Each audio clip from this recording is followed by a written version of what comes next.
Hi guys! Once again, welcome na naman po sa aking YouTube channel. Ayan, so for today's content, magpa-product review na naman po tayo ng panibagong produkto at nang makakuha naman kayo ng panibagong idea kung paano kayo mag-add to cart sa inyong mga pangailangan sa araw-araw. Ayan, so dahil nasira po yung frame ng aking camera, ng aking GoPro sa tripod, so nag-add to cart po ako ng panibagong frame, which is, ang price niya is 170 pesos lang po siya, and I think fit naman po siya doon sa product na kailangan ko dito sa aking GoPro camera.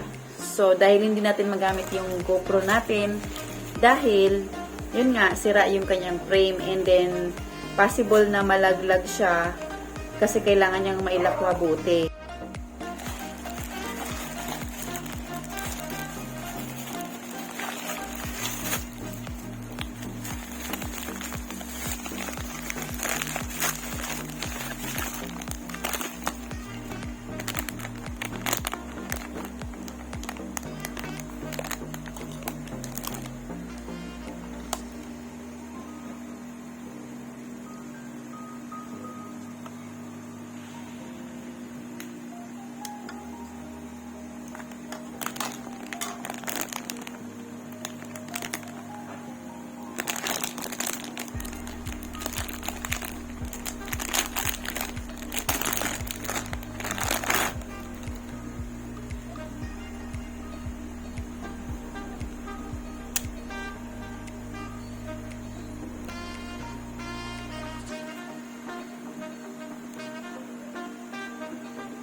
Type ng ano niya guys, ayan sobrang ganda, and mas matibay siya kaysa dito, kasi ito talaga makita mo yung plastic lang yung type niya.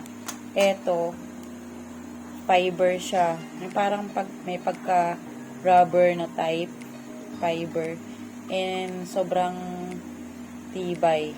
I think yung lock niya sobrang tibay. Ayan. So, ito po siya.